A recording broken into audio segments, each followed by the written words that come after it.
Alhamdulillahi wa kafa wa salatu wa salamu ala nabiyyina al-Mustafa wa ala alihi wa sahbihi wa man wala.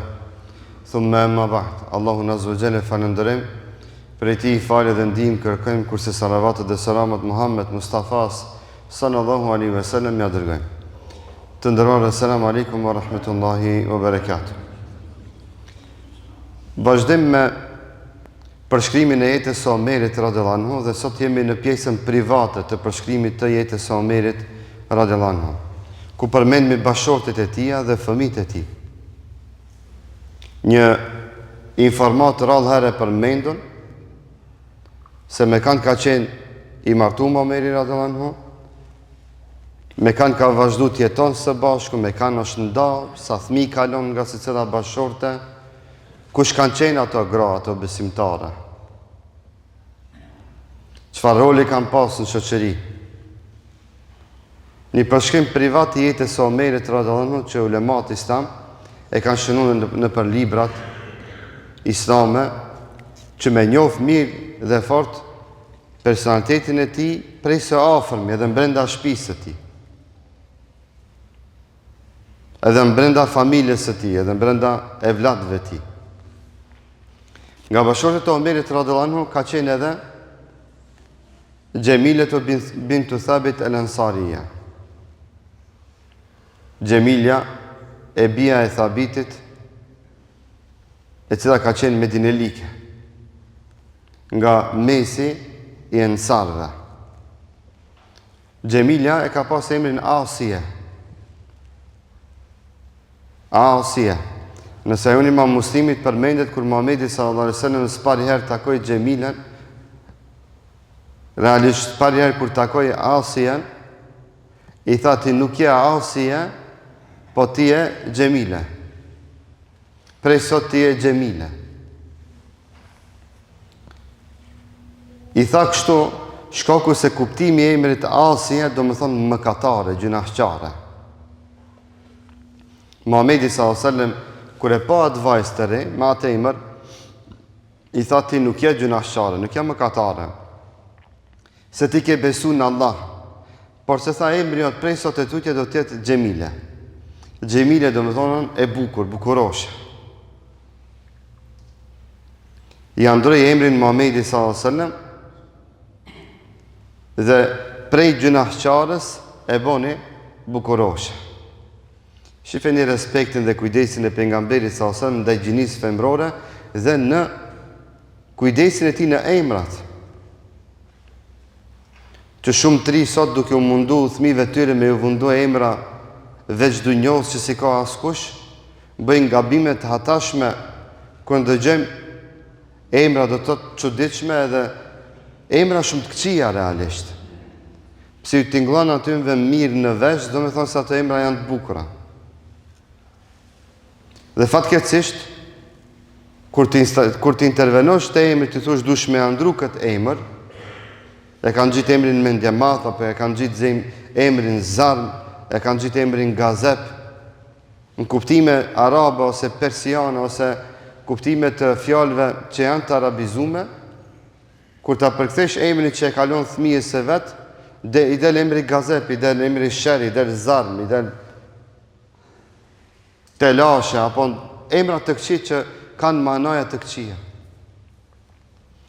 A njeriu i ngjan emrit të vet. Njeriu i ngjan dhe i përngjasohet njerit të vet. Andaj, edhe karakteret e njerëzve kur ti studiosh dhe të analizosh, shpesher karakteret e njerëzve ju përshtatën emrave që i kanë.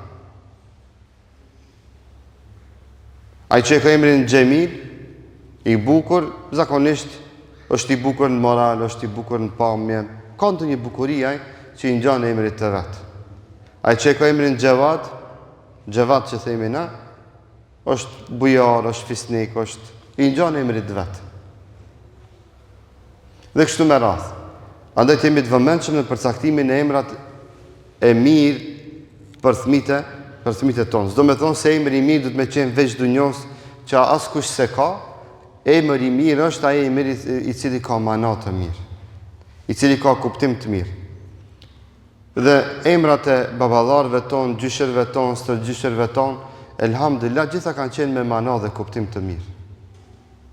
Të mos hikim nga paraardhësit ton dhe të mundohemi që emërtimin e fëmijëve ton të e bëjmë në suazat e emrave që janë të njohura dhe që janë frekuente në shoqërinë tonë dhe në vendin tonë. Gjemilja është nga gratë që ja dha beslidhjen pejgamberit sallallahu alaihi wasallam, që është një moment i dalluar në historinë islame, e që e pranoi Islami dhe u martu me Omerin radhiyallahu anhu në vitin e 7 sipas hijretit. Omeri radhiyallahu anhu me Gjemilën e ka vetëm Asimin. Asim, një djalë lindi Gjemilja. Pasi e lindi këtë djalin Gjemilja, duke qenë djali shumë i vogël, Omeri radhiyallahu anhu ndahet nga Gjemilja. Dhe dietarët islam përmendin ndodhinë e ndarjes së Omerit radhiyallahu anhu me Gjemilën. Kur ndahet Omeri radhiyallahu anhu me Gjemilën, Asimi ishte i vogël, ishte foshnje, e që Gjemilja e ndali dhe donte Asimin ta mban, sikurse çdo non donte ta mban fëmijën e vet. Dhe këtu kemi një porosi shumë të rëndësishme të rastet e njerëzve që sprovon dhe ndan nga bashortët si duhet me abo me fëmijën. Dhe këtu ka porosia shiqare dhe ndodhi praktike me Omerin radhiyallahu anhu që ka ndodhur. Kur Omeri radhiyallahu anhu ndahet me Gjemilën dhe Asimi mbetet te Gjemilja, shkon Omeri radhiyallahu anhu të e merr Asimin, Gjemilja nuk pranon me adhon Asimin. Dhe fillojnë me polemizu njëri me tjetrin derisa pak e ngrenë zonin. Atëra Asimi fillon me qartë nga zhurma që bëhet nga nona dhe baba e tij, nga Omeri dhe Gjemilja. E kur ndodh kjo, atëra Omeri radhiyallahu anhu bashkë me Gjemilën shkojnë te Ebu Bekri radhiyallahu anhu. Dhe i tregojnë Ebu Bekri se çfarë ndodhi mes tyre. Atëra Ebu Bekri radhiyallahu anhu i thot: "Ja Omer, meshuha wa hijruha wa farihu wa rihuha khairul lahu minka hatta yashib sabiu fa yakhtar." I tha Omer, përkdhelja e saj, shtrati i saj dhe era e saj, pra përkdhelja e nonës, shtrati i nonës dhe era e nonës, aroma e nonës, janë më të mira dhe më të rahatshme për fëmijën tënd, për Asimin. Lëna Asimin të nona e vet, derisa të rritet e masanin e ta vendos, a do vijet e ti, a do shkojet e të nona e vet. Edhe pse ky transmetim në vete është i dobët, por Ibn Abdul Berri rahimahullah, kur ndalet te kjo mesele dhe thot se edhe pse ky transmetim është i dobët dhe shumë transmetime të kësaj natyre janë të dobta, ummeti ka pranu, kështu siç është transmetuar kjo ndodhi dhe ka praktikuar në praktik, që fëmijën duke qenë në moshën e vegjelis, në moshën e mitun, sidomos në moshën kur është në gjinjtë e nona dhe në moshën pas asaj periudhe, i thonë mosha e qerdhës, më i mirë dhe më preferuar është që fëmiu të rinë te nona e vet. Kurse pas kësaj moshe, fëmia i takon babës. Fëmia me sheriat i takon babës. Sa i fëmijë është i babës. Dhe çdo fëmijë në Islam e martohet sipas babës. Çdo fëmijë në Islam e martohet sipas babës. E që thuhet Muhammed ibn Abdullah, për pejgamberin sallallahu alajhi wasallam, Muhamedi i biri Abdullahit. Nuk i shton asnjëherë Muhammed ibn Emine, kurse shton Muhamedi i biri Eminës. Shton Muhamedi i biri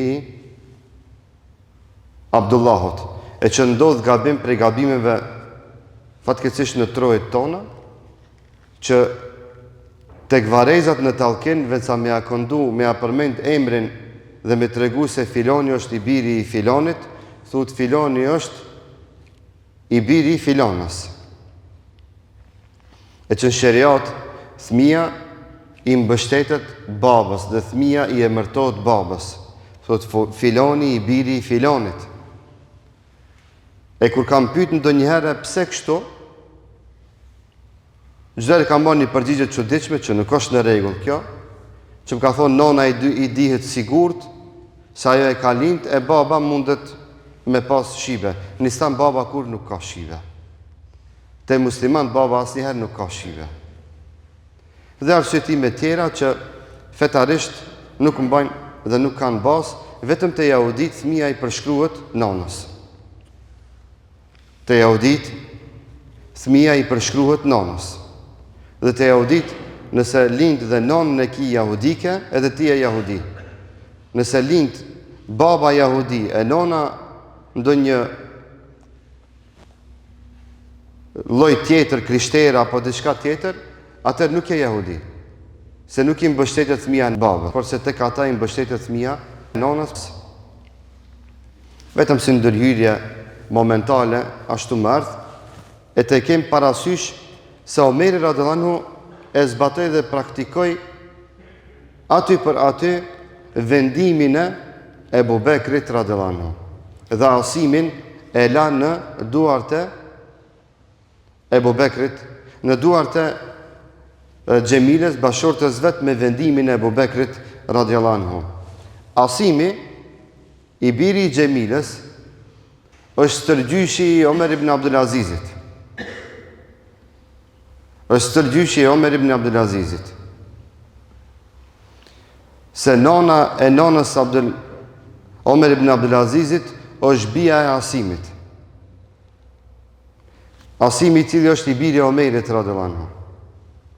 Andaj Omer ibn Abdulazizi rahimahullah, kur flitet për jetën e tij, përshkruhet si halif i pestë i muslimanëve nga drejtësia dhe adaleti i madh që e ka pas. E përmendën Ebu Bekrin, Omerin, Uthmanin, Aliun dhe i pestë i thon Omer ibn Abdulazizi rahimahullah. Për nga devotshmëria dhe për a Omer ibn Abdulazizi pra është nipi i Asimit, të birit të Omerit radhiyallahu anhu, i cili e ka këtë evlat nga Xhemilja, e cila ishte medinelike. E subhanallah, lidhen ndodhit dhe lidhen gjërat dhe kështu t'i përmendmi se Allahu alem ana bje rastin do njëre me i përmend përsëri. Nga bashortët e Omerit radhiyallahu anhu përmendet edhe Ummu Kulthum bintu Ali ibn Abi Talib. Ummu Kulthumi e bia Ali ibn Abi Talibit radhiyallahu anhu, bia Aliut radhiyallahu anhu. Omeri radhiyallahu anhu në mesin e grave të vete ka pas edhe çikën e Aliut radhiyallahu anhu. Kjo është e bia e Fatimës. Fatimi është çika e pejgamberit sallallahu alaihi wasallam. Pra mbesën e Muhamedit sallallahu alaihi wasallam e merr dhe kërkon për bashortë Omer ibn Khattabi radhiyallahu anhu. Dhe Omer ibn Khattabi kur dëgjon transmetimin dhe hadithin e pejgamberit sallallahu alaihi wasallam, kullu sebebin wa nasabin maqtu'un yawm al-qiyama illa sebebi wa nasabi. Thot Muhamedi sallallahu alaihi wasallam, çdo martesë dhe los është ndërprerë në ditën e gjykimit, përpos se martesa e jeme dhe loza jeme nuk janë të ndërprerë në ditën e gjykimit. Në kuptimin e asaj të ndërmjetësimit dhe të privilegjeve që kanë mi pas e helubejt në ditën e gjykimit kur dalin para Allahut te bareke ve taala. Kur ndëgjon këtë hadith, Omer ibn Khattabi radhiyallahu anhu, aty i hyn në mendje që të martohet me dikan nga familja e pejgamberit sallallahu alaihi wasallam. Shenjë dashurie dhe respekti ndaj Muhamedit sallallahu alaihi wasallam dhe familjes së Muhamedit sallallahu alaihi wasallam. Ummu Kulthumi, edhe pse është sahabike, e ka pa pejgamberin sallallahu alaihi wasallam dhe e ka taku pejgamberin sallallahu alaihi wasallam, nuk ka transmetuar asnjë hadith nga Muhamedi sallallahu alaihi wasallam.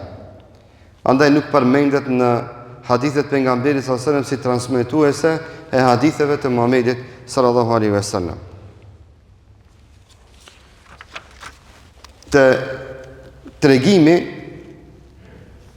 i Kulthumit përmendet se kjo ka qenë nga besimtarët në Uhud, e cila ju ka bajt, ka qenë trimnesh, ka qenë e zoja, dhe ka tregu Omeri radhiyallahu anhu dhe ai ka transmetuar dhe thot se Kulthumi në luftën e Uhudit, që ka qenë një luftë bagje e ashpër dhe e rëndë për muslimanët, neve na bajke ujë dhe na shërbejke në fush betej. S'ka hik. Edhe pse konë e re, ka qenë trimnesh dhe e zoja dhe ju ka shërbi muslimanëve me ujë. Ajo xhihadin e vetë ka bërë duke u shpërnda ujë mujahidave të cilët kanë luftuar në Uhud kundra armikut që ka ardhur nga Mekkeja. Është një tregim që nuk është i saktë. Është një tregim që nuk është i saktë, dhe për Omerin radhiyallahu anhu të keni parasysh se edhe pse ky tregim përmendet te librat e ehli sunnetit, librat e hadithat të ehli sunnetit, por Omerin radhiyallahu anhu shpeshherë keni më ndëgju shumë transmetime që janë gënjeshtra dhe shpifje, sidomos të shpërndara nga ana e shijave. Shijat Omerin radhiyallahu anhu nuk e llogarisin musliman, tini në vetdije. Dhe ata edhe në namaz, nëse një falë ndonjëherë një falë në Medina apo në Mekë, ose një falë ndonjëherë afër juve, nëse ka shija, ata në fund namazit i mshojnë gjumve të vet, duke qenë te shehud, kur i mshojnë ato e mallkojnë Abu Bekrin dhe Omerin radhiyallahu anhu. E kanë si pjesë të namazit, sikur na që thënë Allahumma salli ala Allahumma barik ala, ato thënë Allah mallkoja Abu Bekrin, mallkoja Omerin. E mallkojnë Abu Bekrin dhe Omerin radhiyallahu anhu, shoku se këta dy dhe sahabët, shumë sahabët tjerë nuk i llogarisin musliman, e sidomos për Omerin kanë shumë iftiraja, shumë shpifje. Prej Kulthumit, Omeri radhiyallahu anhu i ka pas dy evlat, e ka pas Omerin, e ka pas Zeidin edhe Rukijen. E ka pas Zeidin dhe Rukijen. Zeidin nga veçoritë e tij është se ka ndru jetë bashkë me nanën e vetë në një ditë. Zeidi ka ndru jetë bashkë me nanën e vetë në një ditë. Dhe Zeidi ka qenë nga njerëzit e dallume të veçum në mesin e Medinelive, në mesin e sahabëve, dhe veçoria e tij është se ka ndru në një ditë dhe në atë ditë muslimanët kanë falë në Medinë 9 xhenaze për një herë. Në ditën që ndron Zeidi dhe nana e vet Kulthumi radhiyallahu anha.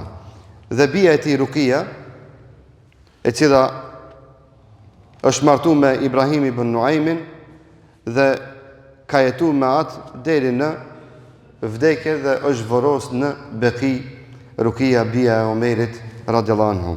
Nga bashortë të Omerit ka qenë edhe Atike bintu Zeid ibn Amr ibn Nufail. Atike ka qenë një grua të cilën e ka martu Omeri radhiyallahu anhu dhe ka qenë nga gratë shumë devotshme, e cila ka pas qef shumë namazin në xhami. E ka pas qef shumë namazin në xhami. Dhe ka qenë nga gratë që thuhet që i ka falë 5 vakte në xhami. Edhe pse Omeri radhiyallahu anhu e ka urrejt këtë veprim. Omeri në tabiatin e tij dhe në natyrën e tij, gratë e veta si kalon me dalë mu falë në xhami. Por Atike e kalon të falet në xhami. Ka qenë një grua e cila ka agjëruar shumë dhe një grua e cila është falë 5 vakte në xhami. E ka dosht pa mas falën në xhami. Derisa përmendet që Omeri radhiyallahu anhu asnjëherë nuk i ka thonë Atikes pse shkon më u falë në xhami. Kurse ka përmend. Dhe kur i thanë Atikes Ti e din se Omeri e uren daljen e grave dhe faljen e grave të namazit në xhami. Se ka qef Omeri radhiyallahu anhu. Pse po del ti mu falë në xhami? Kjo ju tha, majsi se ka qef Omeri të dalë të falëm në xhami, thuni le të më dalon. Thuni Omerit të më ndaloje të dalë në xhami. Edhe pse hadithi pejgamberit sallallahu alaihi wasallam është la tamna'u ima Allahi masajid Allah. O ju besimtar, mos i ndaloni dhe mos i privoni robneshat e Allahut azza wa jall nga falja në xhamia. Mos i ndaloni dhe mos i pengoni që të falen gratë në xhamia. Lini të dalin e të falen në xhami. Nga veçoritë e saj është se Atike ka qenë motra e Said ibn Zubairit, Said ibn Zeidit, një mik dhe dost i afërt i Omerit radhiyallahu anhu. Madje Said ibn Zeidi është njëri nga 10 sahabët e përgëzuar me xhennet. Emri i tij është në mesin e 10 sahabëve të përgëzuar me xhennet nga njerëzit e dallum që i ka dalluar pejgamberi sallallahu alajhi wasallam, dhe thotë që Omeri radhiyallahu anhu Atiken vetë ka dashur shumë, por edhe nga ana tjetër e ka respektuar Atiken më shumë për devotshmërinë që e ka pas, udhëzimin që e ka pas, dhe që o konën motra e një miku dhe dostit të vetë, që së bashku me te edhe emri ti ka qenë në listën e njerëzve të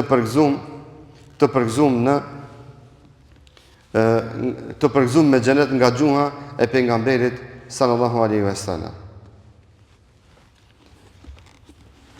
Omeri ka pas me Atiken, edhe pse ka pas martesë dhe deri në fund ka qëndruar me Omerin radhiyallahu anhu, nuk ka pas asnjë evlat me Atiken, Omer ibn Khattabi radhiyallahu anha. Ka qenë njëri xhelos dhe e ka xhelozuar shumë Atiken. Omer radhiyallahu anhu megjithatë nuk ja ka ndaluar që të dalë e fal namazin në xhaminë e pejgamberit sallallahu alaihi wasallam.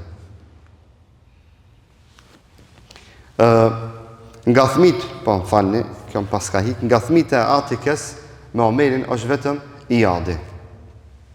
Vetëm Iyadi. Për Iyadi nuk mujta me gjetë diçka të veçantë.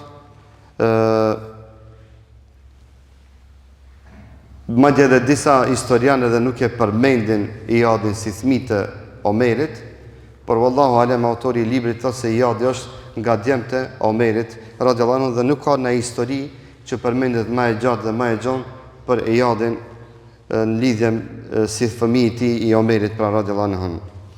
Nga grata e Omerit radhiyallahu anhu ka qenë edhe Kurejbe. Kurejbe është motra e Ummu Selemes radhiyallahu anha. Dhe Kurejben e ka martu Omeri radhiyallahu anhu në xhailiat. Dhe Kurejben e sollim në Medine Omeri radhiyallahu anhu, edhe pse Kurejbja ishte jo besimtar, ishte mushrike. Dhe ndeti dhe qëndrej në Medine Kurejbja me vite të plota deri në vitin e 7 deri vitin e 6 sipas hijretit, dhe nuk e pranoi Islamin. E kur u shpall ajeti kuranor që i ndalon besimtar të mbeten të martum me mushrike, me politeiste, atëra Omeri radhiyallahu anhu shkurorzoi Kurejben. U nda nga Kurejbja. U nda prej saj dhe Kurejbja u kthye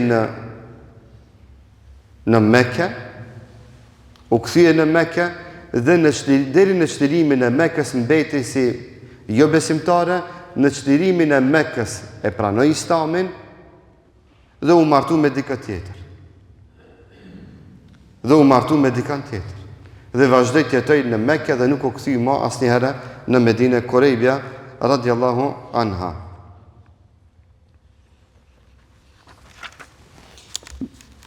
Nga fëmijët nga martesat dhe bashortët e Omer ibn Khattabit radhiyallahu anhu është edhe Ummu Kulthum bintu Jarwal al-Khuzaiya. Edhe këtë në ditën kur Allahu u andaloj besimtarve që të mbeten të martuar me jo besimtare, me mushrike, politeiste, se besimtarit i lejohet me qenë martuar me krishtere dhe jehudike. Lejohet mu martuar besimtari me krishtere dhe jehudike. E ka halal, s'është e ndalume. Por e ka të ndalume të martohet me politeiste. S'lejohet mu martuar me komuniste, cila s'ka fe. S'lejohet mu martuar me deni budiste, zjarpotiste, ka Kina, ka janë ato, ka India që adhurojnë ndonjë lop, apo ndonjë gur, apo ndonjë drun, diçka, me këto nuk lejohet mu martuar. Besimtarit nuk e lejohet mu martuar me ata që nuk besojnë në asgjë. Ose janë mushrik e adhurojnë ndonjë krijesë apo adhurojnë ndonjë put apo kështu me radhë.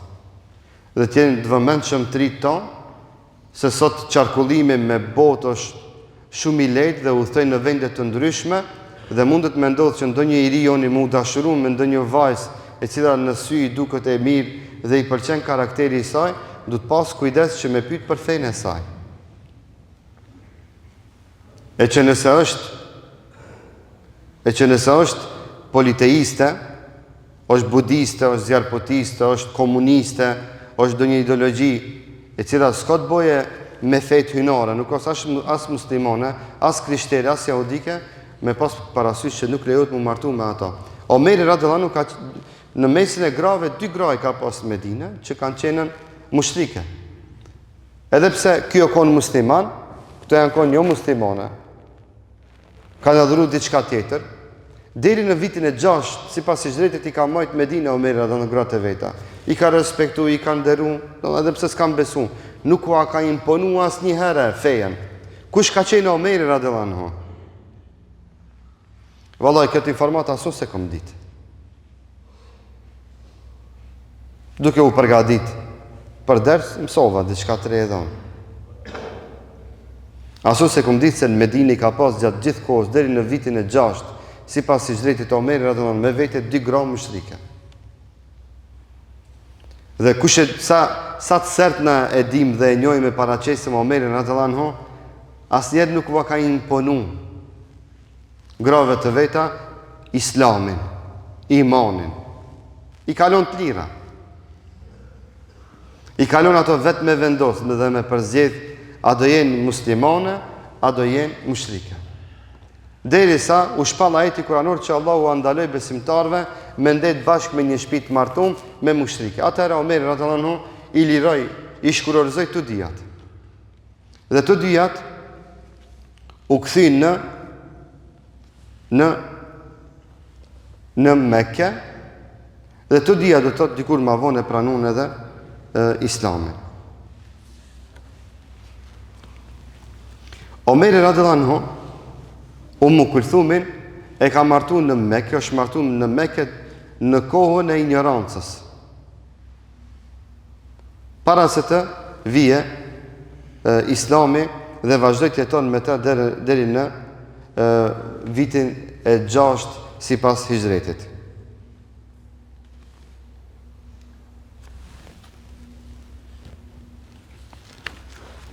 Omeri radhiyallahu anhu me Ummu Kulthumin i ka pas 2 djem, e ka pas Zeidin dhe Ubejdullahin. Dhe përmendet se Zeid ibn Omer ibn Khattab ka qenë vllai i shekikit, që e përmend Hafidh ibn Hajeri, dhe se nona e tyre ka qenë Ummu Kulthumi. Nga bashortet e Omerit radhiyallahu anhu, dhe kjo është e fundit, e keni parasysh 7 bashortë i ka pas Omeri radhiyallahu anhu, por si ka pas në një kuror për një herë. Me disa është martu dhe është nda, me disa kanë ndetë ma shkurt kohë, por gjithsejt martesat e Omerit radhiyallahu anhu kanë qenë 7. Me 7 gra ka qenë i martu, dhe asë një herë natyrisht sahabët se kanë leju vetë vetës me qenë të martu me ma shumë se 4 gra. Sheriati e lejon deri në 4. Të mos këtë shkuptohet dikush e të thot se me sheriat lejohet mu martu me 7 gra, dëgjojnë dënjerë prej xhamatit që thonë me sheriat lejohet mu martu me 7 gra, me sheriat nuk lejohet mu martu, me sheriat nuk lejohet mu martu ma shumë se me 4 gra. Dhe Omeri radhiyallahu anhu dhe gjithë sahabët tjerë, kur është shpall ajeti kuranor që kanë ndaluar martesën me më shumë se 4 gra, nuk e kanë leju që me pas në mesin e tyre më shumë se 4 gra në një kuror apo në një kohë. Ummu Hakim ka qenë motra e Khalid ibn Velidit radhiyallahu anha. Motra e Khalid ibn Velidit radhiyallahu anha dhe ka qenë nga mekelikët e cila ka marrë pjesë në luftën e Uhudit kundra muslimanëve. Ka qenë një grua e zoj, e shkath, dhe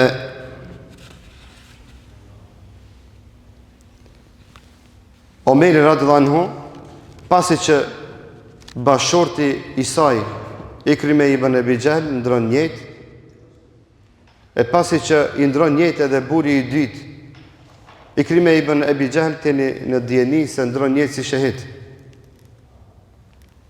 E pastaj martohet me Khalid ibn Said ibn As, edhe ky i dytë i bën shahid, atëherë e marton këtë besimtare Omer ibn Khattabi radhiyallahu anhu. Me këtë i ka pas Omer radhiyallahu anhu vetëm një vajzë që ka pas emrin Fatime. E ka pas vetëm një vajzë me emrin Fatime. E kuptojnë në martesa me disa gra që i ka bo Omeri radhiyallahu anhu, i ka bo thjesht martesa për me tregu humanizëm, respekt dhe nder për gratë që kanë qenë dallume të veçume në mesin e sahabëve dhe në shoqërinë e Medinës. Janë dy tregime që duhet t'i përmendi që janë shpifje dhe biftan për Omerin radhiyallahu anhu dhe nuk i përkasin Omerit radhiyallahu anhu. Tregimi i parë është tregimi që Omeri radhiyallahu anhu e ka vorosur për zgjalli vajzën e vet. Ndëgjohet shpeshherë në mesin e muslimanëve se Omeri e ka vorosur për zgjalli vajzën e vet. Ky transmetim nuk ka kurrë farë bazë, hiç kurrë s'përmendet në librat e hadithit. As nuk përmendet në librat e historisë islame sakta që flasin për jetën e sahabëve të pejgamberit sallallahu alaihi wasallam. Andaj edhe kur dietarët flasin për këtë tregim thonë qissatun la wujuda laha. Një tregim e cila kurkund nuk gjendet. A është përndan në emër të Omerit radhiyallahu anhu. Ky transmetim përmendet në këtë formë dhe thonë që Omeri radhiyallahu anhu duke ndejt një ditë me shokët e vet, e tha Omeri radhiyallahu anhu për dy gjëra, për njërën prej tyre më qahët e për tjetrën qeshën. Tha më qahët kur më kujtohet për vajzën teme që e kisha, e shkova unë duke ja hap vorin, duke ja përgadit vorin që ta vorosi për së gjalli, ajo mua ma pastrike mjekrën që më ishte përly nga dheju apo toka që isha duke e hap për ta vorosat. Ky tregim nuk është i saktë. Dhe e dyta do të më qeshët që në gjahiljet kishmi tradit dhe zanat që me indrejt zotrat tonë nga hurmat, e kur unë të ishmi dhe ishmi pa haje e pa pije, e hajshmi zotin tonë. Edhe kjo tregim nuk është i saktë. E para herë nuk përmendet askund se kjo vajzë bia e kujt është, dhe dihet fort mirë në historinë e Mekës se kjo tradit nuk ka qenë të Kureshitët asnjëherë. Omeri radhiyallahu anhu ka qenë nga fisi Kuresh. Dhe përmendet që shumë e rrallë ka qenë në mesin e arabëve, sidomos në mesin e mekelive, praktikimi i kësaj tradite që vajzat mi voros për së gjalli. Po është e vërtet se ata janë turpnu kur ju ka lind vajzë, janë krenu vetëm me djem, dhe s'kan bo lembrim kur ju ka lind vajza, s'kan tregu. Edhe nëse ka lind gruaja, s'ka tregu se ka vajzë. Se ka bo muhabet. Nëse i ka lind djalë, e ka mush ketë Mekën se më lindin një djalë. Nëse ka lind vajzë, thu se s'ka lind asgjë. Kjo është gjahiljet, kjo është ignorancë. Po, ama nuk përmendet që mekelit e kam pas tradit përhershme varimin e vajzave, mbytjen e vajzave për zgjallje. Te Kureshitët s'përmendet asnjë rast që fisi Kurejsh ka vorosur ndonjë vajzë. S'ka në historinë islame, s'mundesh me gjetë. Omeri është nga fisi Kurejsh. Dhe shumë argumente tjera në këtë drejtim mundeni me gjetë në historinë islame se ky tregim është shpifje dhe biftan për Omerin radhiyallahu anhu. Shpifja dhe biftani i ditë është ai tregimi që e përmendin ai sahabiu i cili ka pas problem me bashortën e vet, e që është nisë për me shku të Omeri radhiyallahu anhu që ta ankohet, se bashortja e vet po i piskete, po sillet keq me burin e vet. E thot ky transmetim demek kur ka shku ky te dera Omerit radhiyallahu anhu, tamam i ka trokit derës kur e kanë dëgju gruan e Omerit radhiyallahu anhu duke i bërtit Omerit radhiyallahu anhu. E që pastaj Omeri radhiyallahu anhu kur del te dera thot hajro dha çka ke puna, jo thot tregom çka ndodhi, edhe ja tregon tregimin e vet. E i thot Omeri radhiyallahu anhu, si mos me dërun kurse kjo është një grua e cila për mua për kujdeset, më pason, më rregullon, është kujdestare e shtëpisë teme dhe mbrojtëse e pasurisë teme. Edhe ky transmetim nuk është i saktë. Nuk ka kur një farë baze në transmetimet e sakta të haditheve të pejgamberit sallallahu alajhi wasallam apo të haditheve që përshkruajnë jetën e sahabëve dhe shokëve të pejgamberit sallallahu alaihi wasallam. E kullu ma tasma'un walhamdulillahi rabbil alamin. Zoti ju shpëlbeft e ju nderoft. Wassalamu alaikum wa rahmatullahi wa barakatuh.